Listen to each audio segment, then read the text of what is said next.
मराठी, तुमचा विश्वास आमची ताकद. आज पवित्र आषाढी एकादशी. राज्यभरात विठ्ठलमय वातावरण असतानाच विदर्भाची पंढरी आणि प्रतिपंढरपूर म्हणून ओळखल्या जाणाऱ्या संतनगरी शेगावात भाविकांचा प्रचंड जनसागर लोटलाय.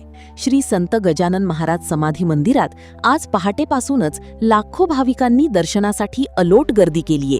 सकाळपासूनच शेगावात विविध धार्मिक आणि आध्यात्मिक कार्यक्रमांची रेलचेल पाहायला मिळत असून गणगण गणात बोतेच्या जयघोषाने संपूर्ण संतनगरी दुमदुमून गेलीये. या सोहळ्याचं मुख्य वैशिष्ट्य म्हणजे केवळ महाराष्ट्राच्या कानाकोपऱ्यातूनच नाही तर शेजारील मध्य प्रदेश आणि गुजरात या राज्यांतूनही लाखो वारकरी आणि भाविक मोठ्या श्रद्धेने शेगावात दाखल झाले आहेत. भाविकांची वाढती गर्दी लक्षात घेता आणि सर्वांना सुलभ दर्शन घेता यावे यासाठी श्री संत गजानन महाराज मंदिर आज रात्रभर उघडे ठेवण्याचा निर्णय मंदिर प्रशासनाने घेतला आहे. मंदिर परिसरात कडेकोट नियोजन आणि भक्तीचा अनोखा मेळ पाहायला मिळतंय.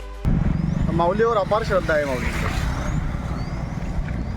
आषाढी एकादशीच्या निमित्तानं माऊलीवर अपार श्रद्धा असल्यामुळे प्रत्येक आषाढीला आम्ही वारी करतो. माऊली असं कुठून निघाले? आम्ही पिंपळगाव सराईन निघालो. माऊली किती किलोमीटरचा प्रवास आहे? 110 किलोमीटरचा प्रवास आहे. माऊली केव्हा निघाले? आम्ही 22 तारखेला निघालो. किती जण? 110 जण. दरवर्षी येतं का? हो, दरवर्षी येतो. किती वारी आहे माऊली?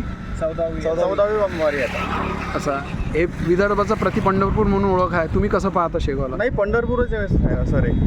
विदर्भाची पंढरीच आहे ही.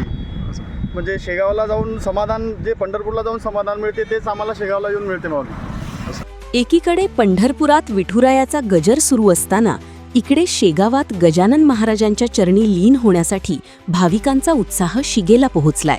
ब्युरो रिपोर्ट, लोकप्रिय मराठी न्यूज, शेगाव, बुलढाणा. अशाच ताज्या आणि वेगळ्या घडामोडींसाठी पाहत रहा लोकप्रिय मराठी न्यूज.